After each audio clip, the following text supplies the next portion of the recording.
Bagong iki sebagai maha guru pawiyatan Karangkadempel, aku mengkari manut kasar wani, alus ya wani. Weh njaluk iki. Bagong kowe yen kuwalat piye? Wah, iki lek ngandani ya ora positif. Jare kon keras. Bareng kene keras kono ora piye-piye. Oh, rugi lek ngeraske. Apa kuwi? Tampa ora? Lek kok ora tampa titeno. Bagong.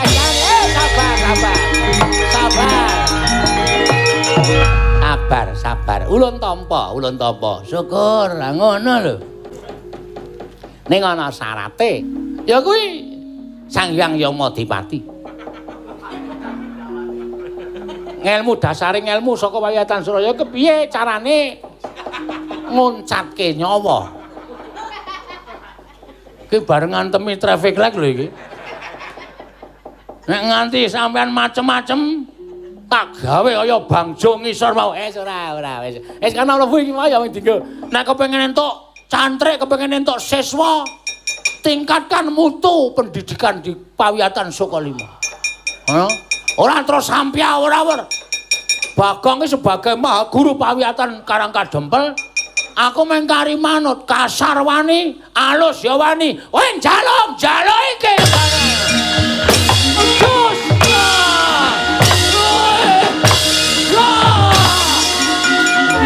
Kakang Penemban. Nek kula pikir-pikir napa sing dikandhake Bagong niku bener. Sampeyan meri ning meri sampeyan kaya bocah cilik. Meri ning wong tuwa niku aja kaya cah cilik to Kakang Penemban. Nek sampeyan ora kepengin kendhih jenenging Pawiyatan Sukalima karo jenenging Pawiyatan Karangkadempel.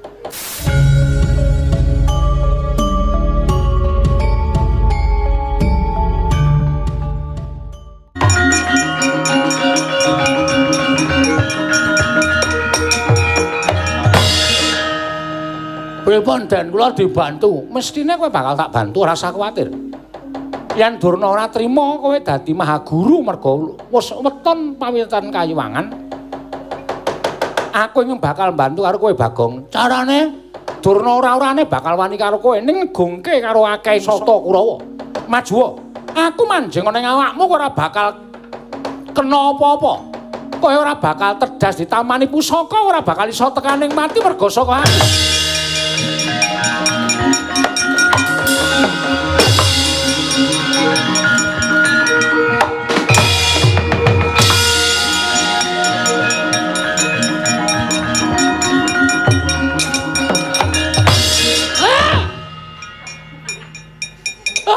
Bagong wis nganggo busana kaya ngono. Wah, lole, rasa lole. Bersaing ki sing sehat, Dur. Kowe duwe Pawiyatan Sukalima, aku arep bangun Pawiyatan Karangkadempel. Sing sehat. Nek kepengin entuk cantrik, kepengin entuk siswa, tingkatkan mutu pendidikan di Pawiyatan Sukalima. Ora terus sampya ora. Bagong iki sebagai maha guru Pawiyatan Karangkadempel, aku mengkari manut kasar wani, alus ya wani. Weh njaluk iki.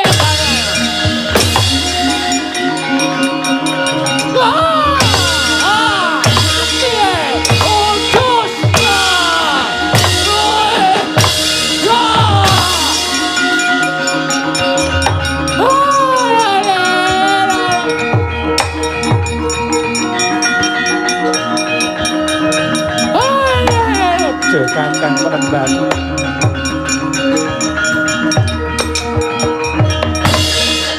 Nek kula pikir-pikir napa sing dikandhake Bagong niku bener. Sampeyan meri ning meri sampeyan kaya bocah cilik. Meri ning wong tuwa niku aja kaya cah cilik to Kakang Penemban. Nek sampeyan ora kepengin kendhih jenenging Pawiyatan Sukalima karo jenenging Pawiyatan Karangkadempel.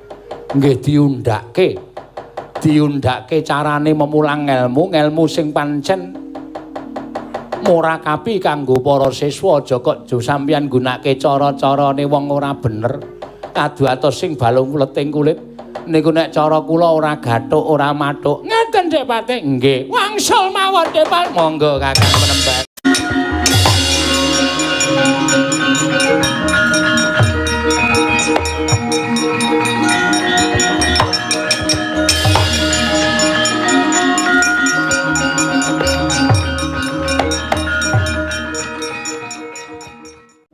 Saniki bersaing niku saingan sing sehat. Ora kudu nggunakake cara-cara sing kasar wis tuwa-tuwa kabeh. Syukur. Sami Bapa Prabandurna. Apa dene Dimas Kartomarma prayoga nunggara ngadhep ngarsanipun Kakang. Lho. Sampun boten kirang prayogi pisowanipun ing abdi pun Kartomarma Kanjeng Koko Prabu. Wangsul dhateng ngarsanipun Paman Plasa Jenar tuwin Bapa Prabandurna. Wonten ing madyaning pepanggihan dinten samangke kula boten badhe ngrembak babakan negari Ngastina miwah kula boten badhe ngrembak perkawis kula wangsa negari Ngastina menika ugi boten langkung-langkung ngrembak babakan kanalindranipun ingkang putra ing Ngastina pun Duryudana menika ugi boten namung ingkang badhe kula rembak madyaning negari Ngastina dinten samangke inggih menika babakan pawiyatan Sukalima. Bapa Prabandurna, kula wonten maring adhawuh nggih. Panjenengan prisa dumados sing pawiyatan Sukalima nalika jengandika Bapa Prabandurna hanampi siswa para Kurawa lan para Pandhawa minangka dados siswa ing Sukalima. Samangke sampun sami buntas kawruhipun, sampun sami rampung anggenipun sami necep ngelmunipun Bapa Prabandurna.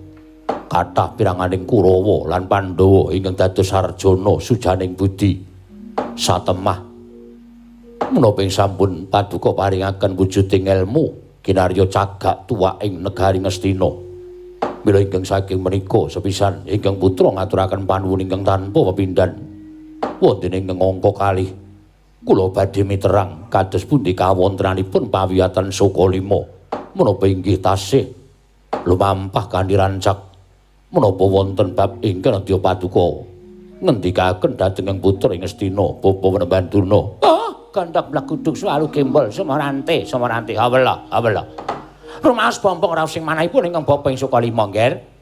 Jernyatanipun kula menika dados mahaguru wonten ing pawiyatan Sukalima nembe menika perkawis menika dipun rembak dening anak Prabu Duryudana. Menika tegesipun maduka anak Prabu menika nggatosaken dhateng kawontenanipun pawiyatan ing Sukalima. Inggih saking pangestu paduka anak Prabu ing Ngastina. Pawiyatan ing Sukalima dinten sakmangke tansah reja ngrembaka kathah para siswa ingkang sami kepengin dados cantrikipun ingkang Bapa ing Sukalima. Ndacep ngelmunipun ingkang Bapa ing Sukalima. Namung ewa semanten ugi kula cakaken pranatan ingkang sampun paduka dawuhaken dhateng Bapa ing Sukalima. Pranatan ingkang boten saged dipun terak dening sinten kemawon. Ngaturaken panuwun ingkang tanpa pepindhan Bapa Prabandurna. Inggih, nggih. Pranatan ingkang angka sepisan. Siswa Sukalima ingkang badhe minangka dados cantrik ing Begawan Durna boten kenging langkungi yuswa ingkang sampun dipun tetepaken. Mriki angka sepisan. Angka kalih. Boten kenging kawula alit, langkung-langkung kawula alit ingkang boten nggadahi bondo donya tegesipun kawula ingkang mlarat. Menika mboten kenging dados siswa Sukalima, mboten kenging sinau wonten ing pawiyatan Sukalima. Menika mboten dipun parengaken. Angka salajengipun inggih menika mboten nampi dhateng tiang-tiang kang gadahi cacat raga. Tegesipun mboten jangkep akal budinipun, mboten jangkep raganipun. Menika mboten kenging mlebet wonten ing pertapan utawi pawiyatan Sukalima. Menika ugi sampun kula cakaken, nggih. Nyatanipun nadyan menika sampun kula serat wonten ing pranatan pawiyatan ing Sukalima, ewadene tasih kathah ingkang sami kepengin necep ngelmunipun Begawan Durna. Inggih pun Kumbayana menika. Inggih. Bapa Prabandurna ngaturaken panuwun ingkang tanpa pepindhan. Nah, mangsa kala dinten samangke sampun anyaketi Ambika. Inggih menika napa nggih Dipate? Pendaftaran pawiyatan ing Sukalima. Namung samangke ingkang dipun betahaken boten saged kejawi namung kinten-kinten wonten 50.000 siswa ing kedah madheg minangka cantrik Sukalima. Ewa semanten pranatan ingkang sampun paduka dawuhaken menika ugi boten badhe kula terjang, nggih. Kula tetep badhe mestuti dawuh paduka anak Prabu Duryudana. Menawi sampun paduka dawuhaken bilih pawiyatan menika namung kagem tiang-tiang ingkang gadahi brana picis tuwin tiang-tiang ingkang gadahi turasing para her, para luhur, para priyayi, mboten kenging tiang pidak pejaraan, wong loro saudon, telu saurupan, luwih-luwih wong kere. Kok ajeng sinau wonten ing pawiyatan Sukalima, sing nganggo bayar cengele wae. Menika kula ngertos, milih saya menika tetep badhe kula cakaken menawi dados pranatan ing negari Ngastina menika, nggih, anak Prabu Duryudana. Sikra-sikra yen permana kanca sikra ngrakinawang sesangga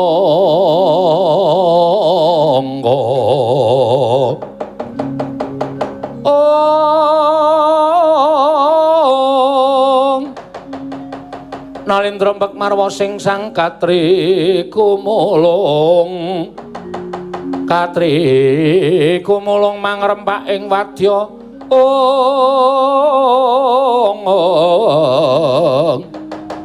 kurta kura reka kiri ro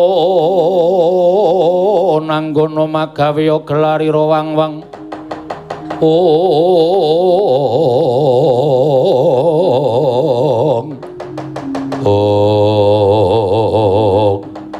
dereng ngantos paripesami Mbal Wacana sang Penemban Durna ngandika kathah-kathah tinampi ingkang putra negeri Nalindra ing Astina Prabu Duryudana kedatange wantun minggah madaning Datulaya menika ta warnane putranipun kula Semar Badranaya ingkang angka wragil kula Bagong nyerpepeh pindha sata metangan karya cingak kang samya bulan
Banjra ingkang Buswita rum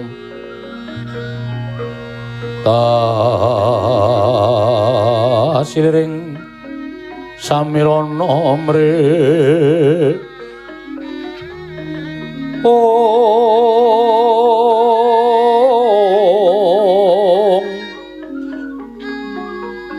sekar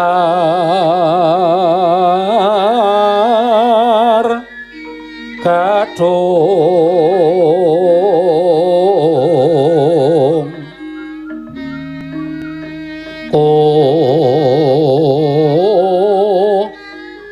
ngas kandanyo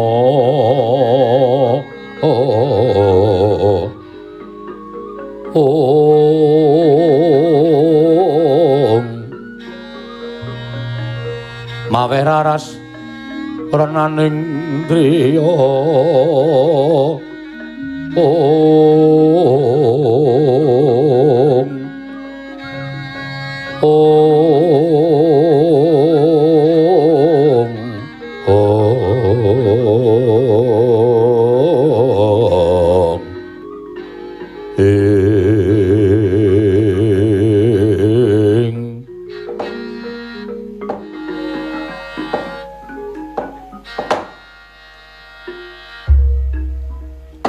Niwang sumono aku. Oh iya, Ding. Niwang sumono mati luwih ana sasmintaning sun jagat wasisaning Ubathara. Bagong. Padha kanthi harja sapraptamu. Nuwun pait aming panjenengan lantunan tabet. Tinebena ing laduni dumawahing tawang tuwang linepatna ing tulama nusinuwun. Ya. Wilujeng ing sambikala ingkang dadi sowan kula sanipun sinuwun Prabu Duryudana kepareng kula ngaturaken sembah. Sumangga memang bekti kula kunjung ngersanipun sinuwun Prabu Duryudana. Tatumpa pangestuning sun tampanana. Kula pundi nggo jimat paripe dayanana ing kasantosan. Pana kawan Bagong Padararja sapraptamu. Pangestunipun Darapati Sengkuni wilujeng bekti kula kunjung nggih, Darapati. Iya tak tampa Bagong. Oh, Bagong kowe Padararja, Bagong. Pangestunipun Penemban Durna wilujeng bekti kula kunjung Penemban. Oh iya, tak tampa pangestumu. Pangabektimu tak tampa pangestuku tampanana. Nggih, kula pundi nggo jimat paripe dayanana ing kasantosan. Sapa sing dadi kancamu? Niki kula piyambakan mawon Penemban. Lho, ora ngejak Petro, ora ngejak Gareng. Mboten. Mergi niki pancen dadi niat kula. Oh ya wis kok nek pancen kowe niat marang anak Prabu Duryudana gage, matura, apa sediamu lan apa kang dadi panjang kamu? Bagong, wonten timbalan. Ana wigati apa sowan apa saka karepmu dhewe? Apa pancen diutus dening bapakmu Semar? Ingkang sepisan ngaturaken sembah pangabekti kula kunjuk. Ing angka kalih kula badhe matur bilih menika mboten saking pikajenganipun bapak ngutus kali kula babar pisan mboten nanging pancen menika niat kula piyambak. Iya, kowe darepe niat apa? Menika ngaten sinuwun. Kula menika najan sampun sepuh. Ning kula niki ngrumangsani nek kula niku wong sing bodho. Kula niku ngrumangsani wong sing kurang ilmu. Mula bola-bali kula niku mesti diakali kalih Petro kalih Gareng. Wong salwangsul niku ning kula niku ya kaya ora sadar. Niku saking goblok kula. Wong salwangsul pembagian hasil niku kula mesti diapusi kalih Petro kalih Gareng. Lah niki bareng suwe-suwe kula niku sadar pancen ngelmu niku penting. Ngelmu niku penting. Ngelmu niku nek wis iso digayuh pintere srana ngelmu niku ora tok nggo minteri karo wong liya niku kudune mboten ning dienggo jaga karo awake dhewe lan digunakake kanggo katentremaning bebrayan agung. Bener Bagong. Nggih. Mula kula niki nggadahi niat ajeng mlebet sekolah. Mlebu sekolah menyang endi? Nang sekolah ana ning kamar mandi. Aja kaya ngono aku takon tenan. Nggih. Teng pawiyatan luhur. Nang pawiyatan luhur. Nggih. Lah, gandeng kula niku kelingan jaman sinten niku? Raden Werkudara pikantuk banyu suci Perwitasari niku saking Penemban Durna. Ndara Janaka entuk ali-ali ampal niku nggih saking Penemban Durna. Mula ora aneh nek Penemban Durna niku didadoske Mahaguru. Mahaguru wonten pawiyatan luhur Soka 5. Lah gandeng niki pun ajeng pembukaan pendaftaran siswa anyar enten ing pawiyatan luhur Soka 5. Kula mboten lumantar napa jenenge peraturan utawa pranatan kedah mendhet napa niku kertas sing kudu diisi jeneng lan sak piturute. Nah, kertas sing kudu diisi jeneng lan sak piturute kula mboten mendhet. Ning kula langsung jujuk teng sinuwun Prabu Duryudana ingkang wigati panjenengan paring mergi supados saged pirembagan kaliyan Begawan Durna. Kula katampiya minangka dados siswa pawiyatan luhur Soka 5 kanthi jurusan antar pulau antar provinsi. Menika mila ingkang saking menika sinuwun seru sanget panyuwun kula keparenga samangke paduka paring margi supados kula mboten kangelan. Lah kula nek dites niku ya ora iso tenan wong kula niku blas ora duwe ngelmu babar blas. SD kula ditokke merga kathoke gurune kula plotrokke. Nakal banget kula SD mbiyen. Iya. Tenan. Lah nek niku kula mboten gadahi napa layang pasinaon sak ngandhaping pawiyatan luhur. Mula kula mboten ajeng kula nyogok kula niku ora duwe wong ora gablek, wong ora duwe brana picis. Mula kula mboten ajeng ngaturaken menapa-menapa Sinum Prabu Duryudana sing wigati kula nyuwun dalan supados samangke kula dipun tampi wonten ing pawiyatan luhur Sokalima dening Maha Guru kula inggih menika Begawan Durna sinuwun. Boduna. Wonten dawuh, Ger. Ewaya raos sing manah kula monggo kula aturi paring pangandikan piyambak. Oh, lole kula nyuwun wekdal iki, Ger. Kula semanggahaken. Turnaina panalingane majaring ratri. Linenggak jangganira kapisanan. Aneng perang Bratayuda. Ing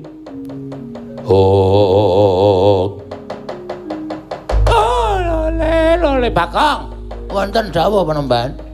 Mula saiki tak takoni apa pancen kepara nyata kowe iki pengen mlebu minangka dadi siswa pawiyatan luhur Sokalima. Ya ngono apa ora? Nggih Panembahan. Kula pengen sinau, kula pengen dadi wong pinter. Kula pengen dadi wong sing duwe ngelmu. Wong ora duwe ngelmu, wong ora kedunungan kepinteran iku mung loropke karo wong sing pinter-pinter dienggo dolanan karo wong sing duwe ngelmu. Kula wis jelek. Kula kepengin kedunungan ngelmu mula ning nggih niku kula niku wong sekeng wong ora duwe. Mula katampiya kula menika dados siswa pawiyatan luhur Sokalima. Ning nggih niku kula ora duwe napa-napa. Kula mung duwe niat, kula duwe krekat, kula duwe napa jenenge semangat teng ati kula sinau teng pawiyatan luhur Sokalima. Heeh, kuwi apik. Sing jeneng wong kepengin sinau kuwi mung siji ya kuwi waton sregep sarta duwe krekat lan karekat jroning ati nggone kepengin gayuh ngelmu kuwi sangu ingkang becik sangu lan apik.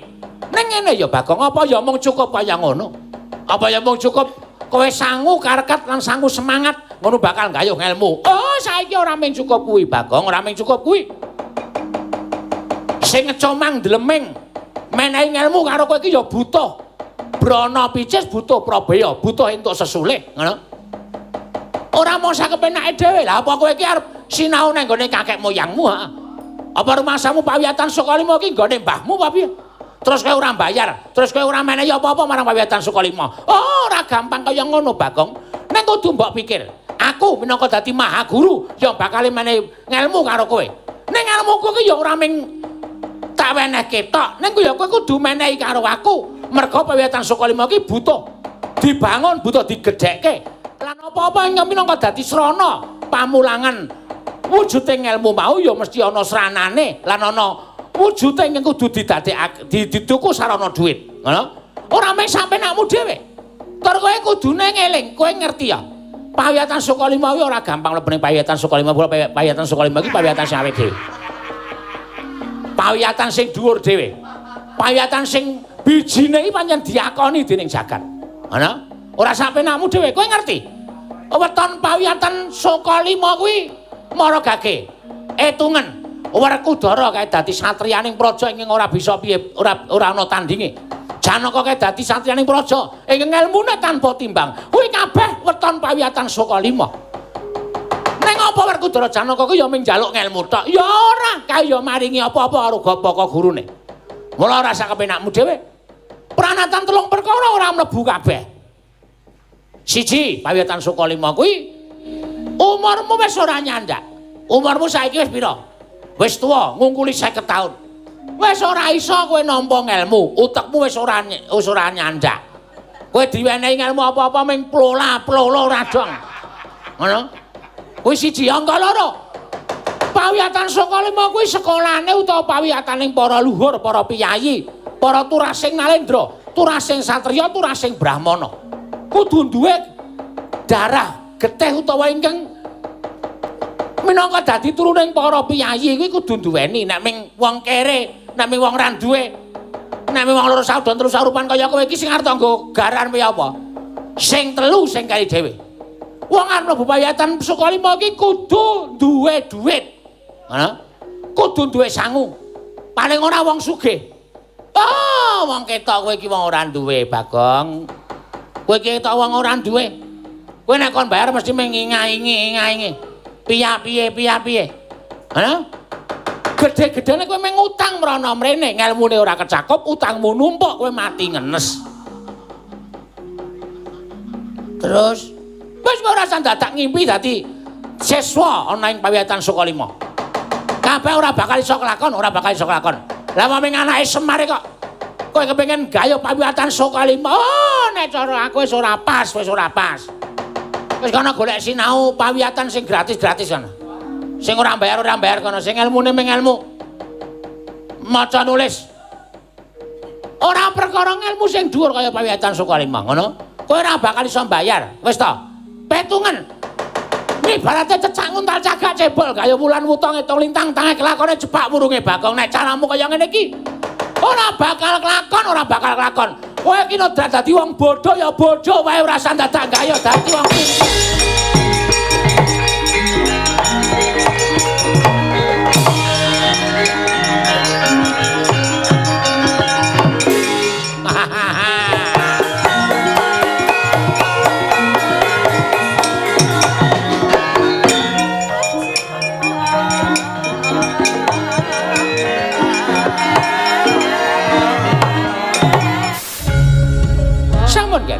Menawi boten dipun ngatenaken ndak Bagong menika tuman. Ora nyawang karo kahanane, ora nyawang karo githoke wong melarat, wong ora duwe. Lah kok arep gayuh kok. Dadi siswa ning pawiatan Sukalima menika ibaratipun cecak nguntal cagak cebol kaya wulan wutong itung lintang tange kelakone jebak wurunge. Kula kok rumangsa mesake ya karo Bagong. Niat niku jane ya kudu ditanggapi kanggo nganggona ati sing apik lho Kakang Mremban. Ampun ming sak kepenak sampean dhewe sampean le nyuwara ya wah upama niku Bagong niku wani karo sampean wis dijangkah. Endho. Ya sampean senengane ngeyel kok.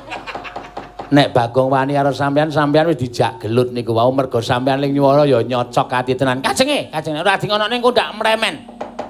Bagong ditampa mergo welas. Terus engko gareng ya sinau. Gareng sinau teng pawiatan Sukalima, gareng ditampa mergo kula kali sampean welas. Terus mangke nek gareng Bagong ditampa dadi siswa pawiatan Sukalima, Petruk ya melu. Wah, sekolahan ketekan Petruk gareng Bagong apa kelakon sekolahan kok bendina gara-gara?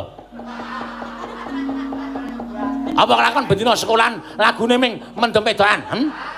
Apa kelakon ming tembang kangen? Ah, kula ora gelem. Sekolahan iku dienggo medharke ngelmu kok ming dienggo podang kuning gundule atos. Samangke kados pundi? Sampun kasingipun nggih. Nek nganti Bagong meningki mboten trima. Mboten ajeng Bagong ora trima. Arep sing nggo garan kuwi apa? Arep sing nggo menang kuwi apa? Apa mung loro sahur telu sahur rupane kok arep ora trima. Upama arep ora trima ora Bagawan Drona. Sing belani Bagawan Drona wong pirang-pirang. Oh, nggih sampun.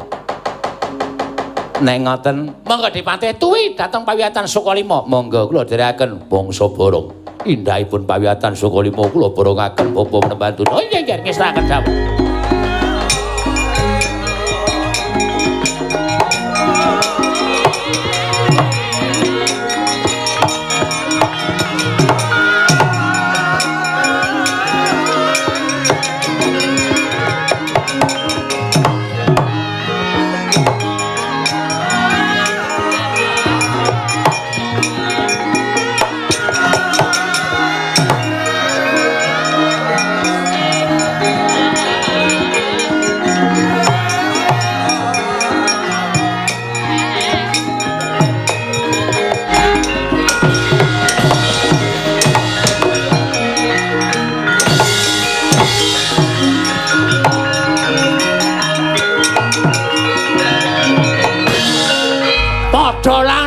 Drona. Penyakit kau. Suaramu ngabangake kuping. Kowe ngias karo Bagong dume Bagong wong kere gedibal 17 wong elek nyala mripat. Kok napa cangkemmu kowe? Bebles ana. Ora wangun diko patulajan kowe, penyakit kowe. Wong golek ilmu kuwi aja disawang perkara ora duwe dhuwit karo wong kere karo wong piyayi. Wong kere iki ya duwe hak golek ilmu. Asu penyakit lara munggono aku wani karo kowe ajar penyakit setan ratatan Ben tak lampiaske arep kowe ming lampu bangjo. Oh, tenjangi sisan kowe. Tanggep kowe Durna kowe. Penyakit ben, ora saiki abang ijo kuning murup kabeh. Ha iso cekel polisi aku nek carane. Ngerusak traffic light. Ora. Kok ngene rasane wong ora duwe. Apa ya wong ora duwe kaya aku ki ra entuk gayuh ngelmu. Apa ya wong melarat kaya aku ki ra entuk gayuh ngelmu. Kok le banget beda-bedake.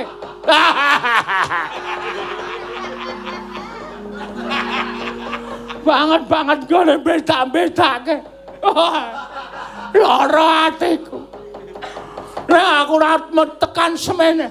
Ora arep tekan semene. Mbok ya Gusti iki paring pitulungan karo aku. Piye supaya aku iso kelakon penjangkaku wong niatku ki ya suci tekan saka lahir batin. Ora duwe niat apa-apa.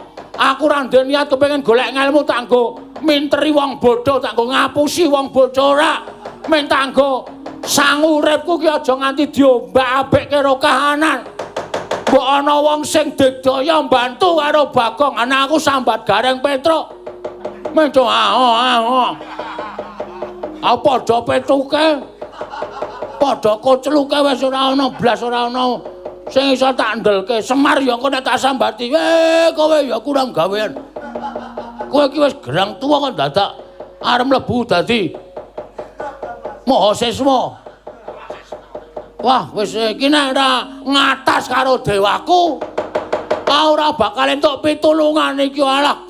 Dewa mbok paring pepadang tumraping Bagong, Dewa.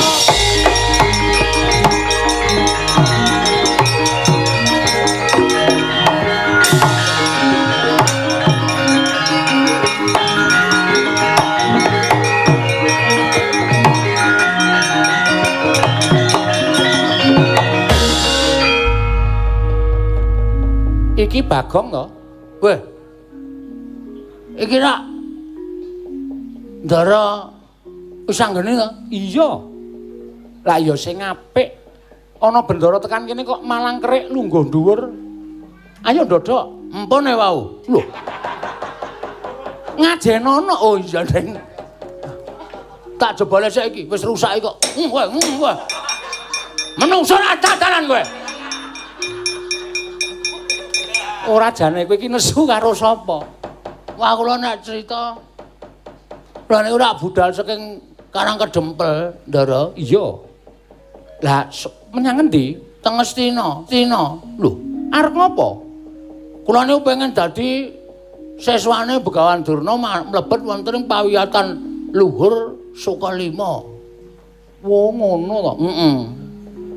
Lah terus Durna le omong larake ati. Syarate wong mlebu pawiyatan Sukalima siji, wonge ora kliwat umur. Loro, wonge ora kena melarat. Telu, kuwi sekolahan trah piyayi. Kowe iki trahe sapa, Bagong? Kowe iki wong melarat, wong ora duwe. Terus esuk nek aku butuh duit butuh dienggo wewangunaning payatan Sukalima supaya ngrembaka kabeh siswa dijaluki iuran, kowe arep bayar nganggo cengelmu ki kok ngoten niku. Lara atiku lho. Lah iya, lah nggih. Lah wong pawiyatan ki ora mung Sukalima tok, pawiyatan ki pirang-pirang. Ha ning kula berkaca le. Ndara Werkudara niku entuk banyu suci Perwitasari saka Begawan Durna. Sing kandha sapa? Layang kabar. Kula maca teng harian Ngamarta detail. Kuwi unine nek Ndara Werkudara niku entuk banyu suci niku saking Durna. Durna kuwi ora menehi banyu suci Perwitasari, mung dadi jalaran. Ngono. Durna ora paring banyu suci marang Kanjeng Rama Jodipati, mung Durna nuduhke papane kuwi wae. Setemene isih ana dongeng liyane. Lah terus kok Ndara Janaka nggih mlebu Quran. Ndara Janaka entuk ali-ali ampal Saka sapa? Bakulake. Nggih Begawan Durna. Kowe ora kok Bapa Janaka entuk ali-ali ampal kuwi ora, ning merga saka culikaning Begawan Durna. Nalika Bapa Janaka kalah ulah prigeling Jemaring karo ingkang aran Bambange Kalaya. Tumuli nalika semana ditakoni karo Begawan Durna, yen to Kalaya kuwi duwe pusaka arane ali-ali ampal saka bektining Kalaya karo Begawan Durna, ali-ali mau disuwun aja nganti sak jagat iki ana ing kembari prigele Kanjeng Rama Janaka. Saka bektine Kalaya ali-ali ampal diwenehake. Ning ditugel drijine Kalaya tekaning pati diagem Bapa Janaka, mula drijine Bapa Janaka kae ana 6. Wah. 6. Iya. Wah. Lagi niki lho ngerti critane sampean. Kok salaman kok ora krasa lho. Tukul ning cedhak jenthik kae setemene drijine Kalaya ning wis dat nyawiji marang astaning Bapa Janaka. Oh, ngono to. Iya. Kuwi ya ora saka paringing Begawan Durna, nanging kuwi akal iciking Begawan Durna. Mula aja banget-banget kowe percaya marang pawiyatan Sukalima. Pawiyatan kono iki kebak apus-apus, Bagong. Wah. Untung rung mlebu aku. Untung rung ospek. Nang nganti wis ospek cilaka aku. Lah terus kula kudu pripun? Saiki ngene. Pawiyatan kuwi sing paling dhuwur dhewe ming pawiyatan Kayangan. Munggah ning Kayangan. Kowe sinawa ning kono nganti buntas kawruhe. Engko nek dewa ora gelem nampa napa sing kula karepke, lho nek dewa ora nampa kowe, aku nang mburimu. Dewa diajar wong loro. Sip, ngene iki sing tak karepake. Nek ora ngono wis ora rampung-rampung. Ketemu Bathara Narada, kula ajeng sekolah Bathara Narada. Ora entuk. Yes. Ngoten mawon nggih. Lah iya nek ora ngono ora rampung. Wis ora anarkis. Nek ya aja ngawur, kabeh mau ya nganggo tembung sing apik dhisik, nek nganggo tembung sing apik ora kena wong kowe malah diece. Kowe dina kaya Begawan Durna ya sakarepmu. Siap. Munggah teng Kayangan. Iya, tak tutke. Oh nggih, nganti sak lulusmu. Wah nggih. Matur sembah nuwun mengke nek pun lulus kula di napa? Diwudani. Wisuda. Oh, Nding. Diwisuda. Iya, heeh.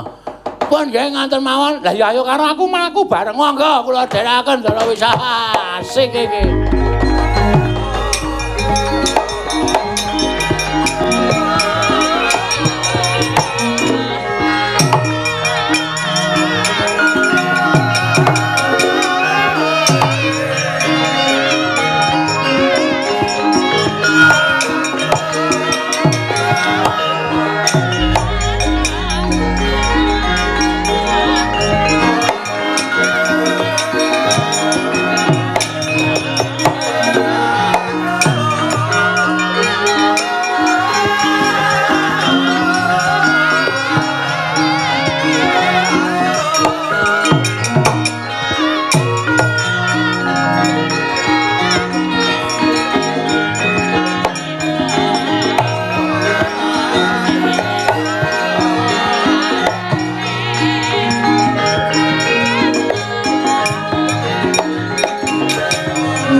Narada dedali ketunya kaleweran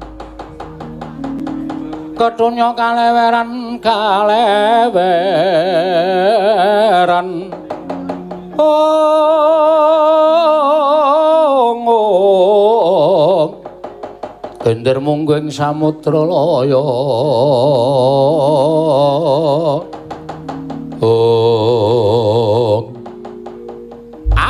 Sang Marudaya pak pong buk bolong kali cedhe sapa sing gawe. Iki lak kok dadi Bagong sawanana ing Kayuwangan. Nggih, Bu Kulun. Kepareng kula ngaturaken sembah sumenging mambek kula kunjuk Bu Kulun. Ya ya lun tampa. Pengistuna tampanono ya Bagong. Kula pun dinggo jimat paripe ndayana ning kasantosan. Karo sapa kita? Niki kalih Ndara Wisanggeni. Lho, Wisanggeni uga sawanana ing Kayangan. Iya, Kek. Aku ingkang sowan ngaturke bakti kunjuk Kakek Narada. Ah, ya ulun tampa. Pangestu ulun tampanono ya Wisanggeni. Ana apa, Bagong? Blaka suta cekaos mboten ajeng kula rembag mubeng minger sing mboten cetha ning niki langsung napa sing dadi poking wigatine. Ya. Kula ajeng kepengin sinau wonten pawiyatan Kayuwangan Suralaya. Lho. Pawiyatan Kayuwangan Suralaya kuwi ning dikeparengake minangka dadi siswa kuwi ming turasing para dewa. Ming turasing para Jawata. Yen ora duwe turun dewa, ora kena mlebu ning pawiyatan Kayuwangan Suralaya. Wo ya kena. Gandeng kita kuwi jejering titah swantah. Mula kita aja duwe impen kepengin mlebu ning pawiyatan Suralaya. Kita ora dudu turun dewa, kita dudu turun ning Bathara. Muduna ning jagat mengko mundhak diusir dening para dewa. Iki pawiyatan ingkang pancen siswa-siswane duwe darah turun dewa, Bagong.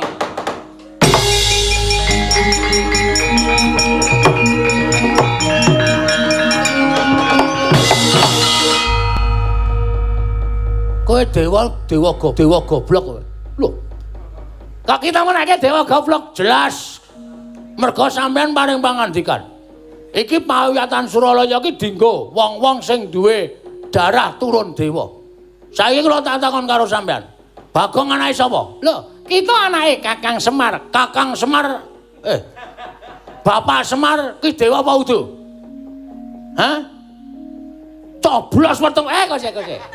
Kose aja njer kaya ngono. Ayo wangsulan. Kae Sang Hyang Esmargi. Ngawur. Ismaya. Cerita sing wis wantas sumebar saindenging Jagatraya mbiyen Sang Hyang Bathara Tunggal karo Dewi Widodari Dewi Rekatawati kuwi anak-anak endhog. Endhog kuwi dadi 3 putra. Siji kulite dadi ya kuwi Teja Mantri.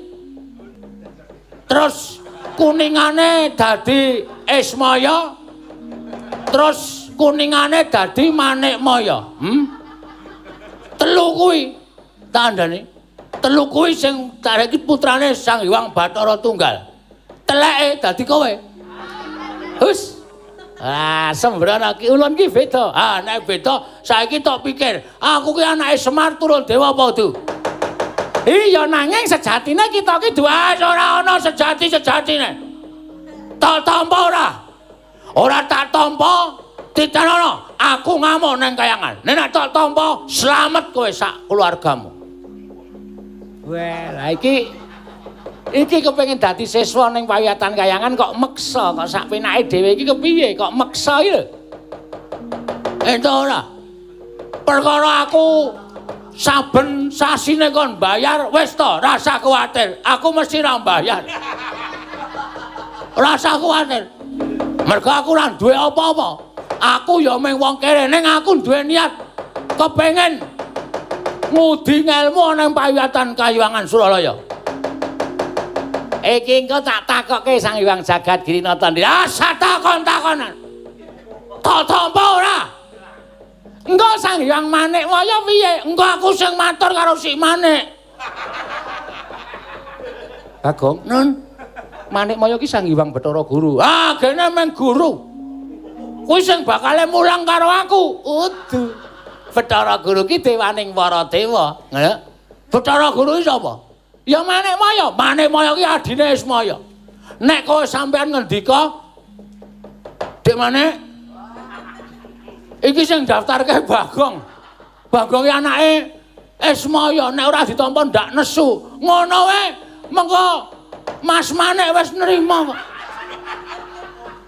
Walaisan. Iki kok saya kurang ajar iki. Bagong kowe yen kuwalat piye? Wah, iki le ngandani ya ora positif. Jare kon keras. Bareng kene keras kono ora piye-piye. Oh, rugi le ngeraske. Apa kuwi? Tampa ora? Kok sik ora tampa titen. Bagong.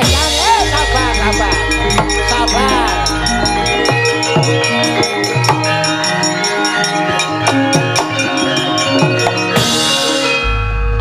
Sabar. Ulun tampa. Syukur, ngono lho.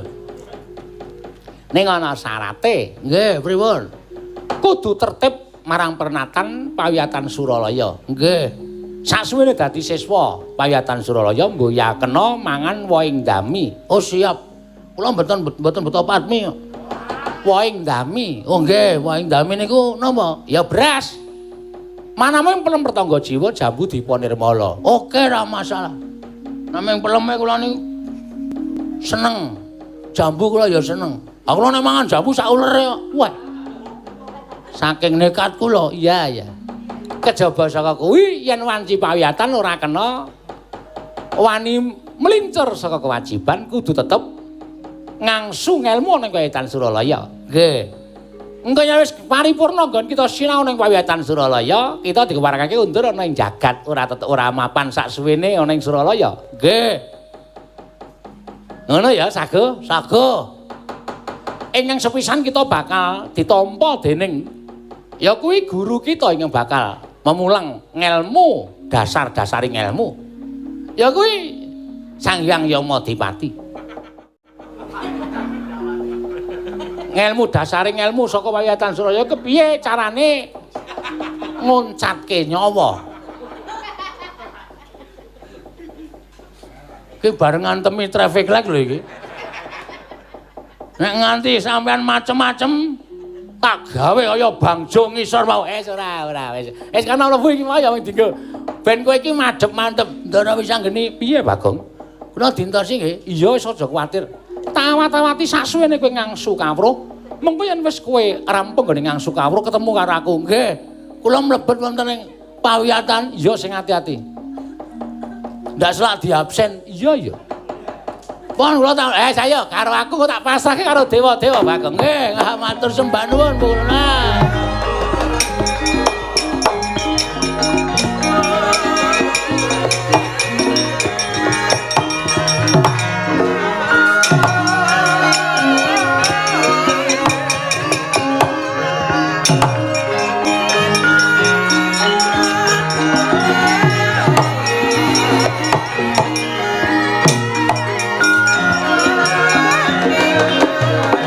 Suda dening sangganing para dewa dadi horeg jagat samnami danget ngumandanging wisudaning ki ora Bagong wau. Kocap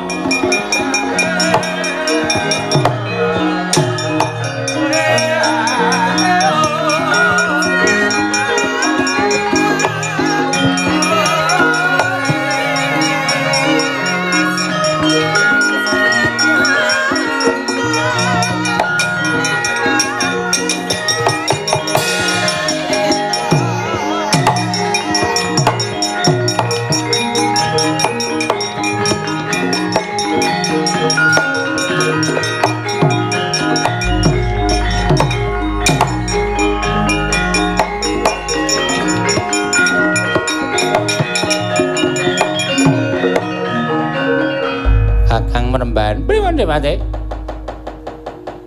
Layang-layang kabar pundi-pundi sami ngabaraken nek Bagong pun purna nggih nyecep ngelmu malah sajake pawiyatanipun boten pawiyatan baen-baen. Lho. Pawiyatan kayiwangan Kakang Mremban. Lho. Wah, ladi tolak ning pawiyatan Sukalima kemalati tampa. Di pawiyatan kayangan mongko kuwi pawiyataning para Jawata. Pawiyataning para pinter, pawiyataning para her-her. Ingkang pancen wah ngelmune ora iso diungkuli Depate. Lah pripun? Malah sajake Bagong kaya nyolok mata paningaling para-para ingin sami lenggah wonten ing pawiyatan Sukalima Kakang Mremban. Wah wis ora pati duga mana. Aja nganti ana ingkang ngesorke kekuwataning Bagawan Durna. Aja nganti ana ingkang ngalahake marang kepinteраning Bagawan Durna minangka dadi mahaguru ning pawiyatan Sukalima. Kepareng sampeyan Kurawa diketapke. Karang kadempel dibiyuki Bathang Sahita Bagong golek dipateni. Oh nggih, monggo kula dherekaken Kakang Mremban.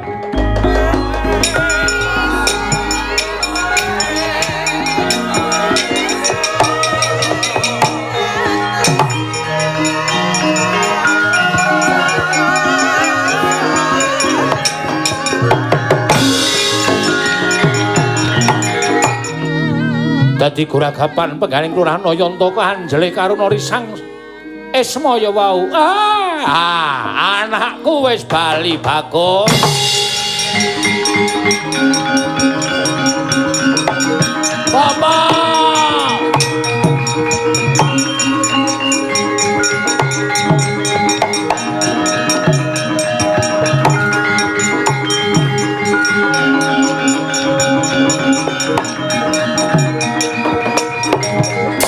Bapak Bapak, kowe pancen senopati. Mlebu malah kena tekdon. Tekno apa tekdon? Tekdon. Bagong. Pak, sandangamu kok kaya ngono. Iki busana wisuda. Busana wisuda. Heeh. Aku wis diwisuda kanthi nilai ngemot. Kumlot. Nilai tertinggi aku wis metu saka pawiyatan Kahyangan, Pak. Aku saiki gelare ya Maha Guru, Pak. Syukur.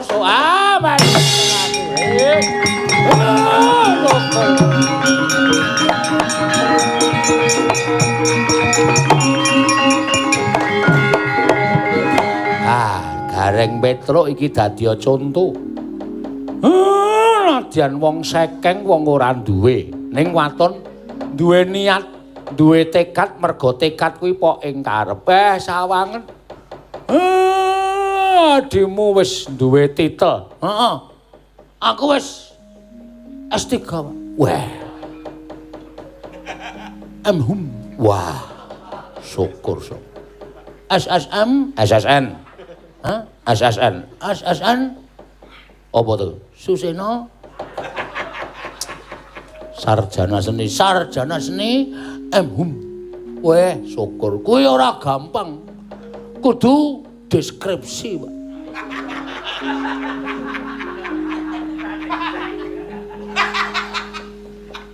Apa? Deskripsi. Nulis kok kuwi lho. Skripsi. Ora deskripsi. Wah, kok petuk. Skripsi, Pak. Aku nulis tatanan baru dalam dunia pandemi. Pandemi, Pak. Lolos aku entuk biji. Pak. Aku ndek cita-cita, Pak. Cita-citamu apa? Cita-citaku. Mbora aku iki wis duwe titel iku ora sok sembrono, Gong. Duwe titel iki ora kena lucu. Waduh, anak ora usah titel wae aku. Aku ki wonge sembrono ya ning pintere iki diketokke. Aku ndek cita-cita pengen bangun pawiyatan Karangkadempel. Pak, Bapak mengestoni ya, Mir? Tak pengestoni ora piye.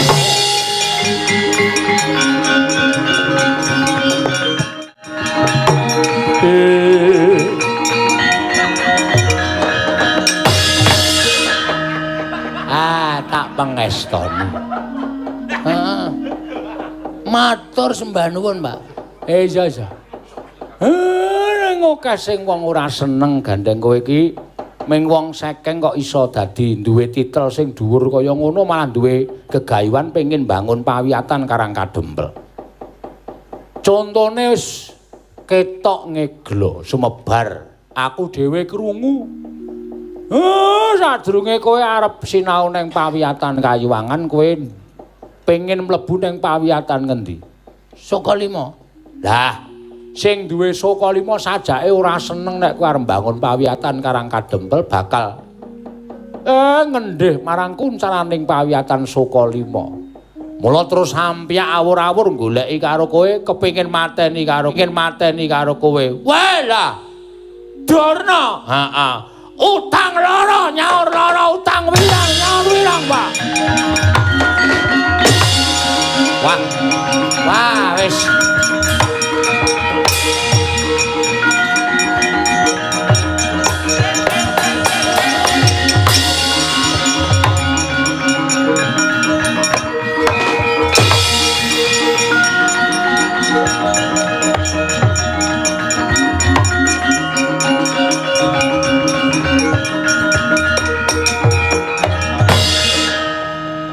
Pripun Den kula dibantu? Mestine kowe bakal tak bantu, ora usah kuwatir. Yen Durna ora trima kowe dadi mahaguru merga wis weton pawitan Kayuwangan. Aku ingin bakal bantu karo kowe Bagong. Carane Durna ora-orane bakal wani karo kowe ning ngegungke karo akehing Sata Kurawa. Maju. Aku manjing ning awakmu ora bakal kena apa-apa. Kowe ora bakal terdas ditamani pusaka, ora bakal iso tekaning mati merga saka aku.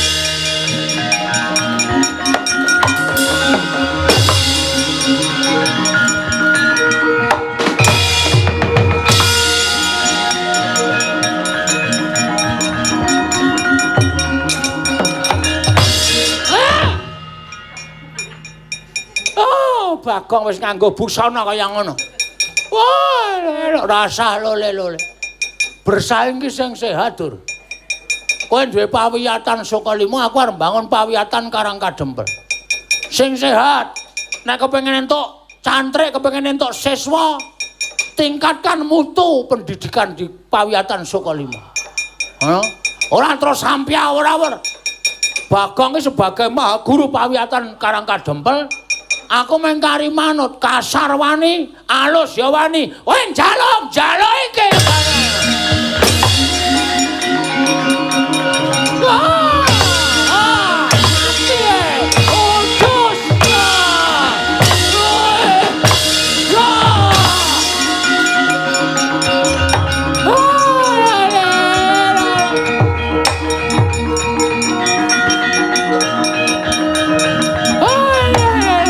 Kakang Penemban.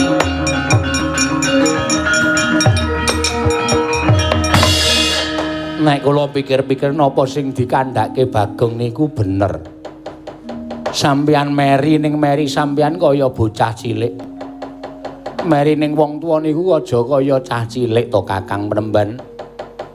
Nek sampeyan ora kepengin kendhih jenenging pawiyatan Sukalima karo jenenging pawiyatan Karang Kadempel, nggih diundhake carane memulang ngelmu sing pancen murakabi kanggo para siswa. Aja kok sampeyan gunakake cara-carane wong ora bener, kaduatos sing balung kuleting kulit niku. Nek cara kula ora gathuk ora mathuk. Ngeten Dik Patih. Nggih, wangsul mawon Dik Patih. Monggo Kakang Penemban.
Bagong piye? Pun kentas, Pak. Pun kula kandhani nek saniki bersaing niku saingan sing sehat. Ora kudu nggunakake cara-cara sing kasar wis tuwa-tuwa kabeh. Syukur. Iki Bagong nganggo sandangan apa, Semar? Anak kula pun diwisuda. Pun rampung nggene nyecep ngelmu wonten ing pawiyatan Kayuwangan. Lho edan. Lah yen ngono aku melu mangayu Bagya. Nggih. Syukur Bagong. Saiki ora dadi wong goblok meneh. Ning sesuk nek ganti lakon ya goblok meneh kuwi. Apa kon pinter terus atene ora gayeng. Wah, ning kuwi ra wis beda dina. Ha nggih. Niki manut karo Sutradara. Anak kula kepengin bangun pawiyatan Karangkadempel. Pawiyatan sing ora pilih kasih tegese sinten kemawon mboten ngemongaken piyayi tiyang loro saudon telu saurupan pidak pejaraan jalma wanan nek pancen duwe niat lan tekad kepengin gayung ilmu badhe dipun tampi wonten ing pawiyatan Karangkadempel mriki. Syukur yen to pancen kaya mengkono nggih nengenaken ngelmuning tiyang gesang saha dipun dasari mawi agama ingkang bebles tekaning lair batos kapitadosan dhateng panguwasaning Gusti lumantar ngelmu agami. Niku sing ngajeng dilakoni dening anak kula Bagong. Werkudara piye? Sarujuk. Arjuna piye? Kula inggih sarujuk Koko Prabu. Yen to pancen mengkono Bagong rungokno dawuh Nata Ndarawati. Tak pengestoni anakku sarujuk muga-muga ingkang pawujud pawiyatan Karangkadempel. Matur sembah nuwun sinuwun.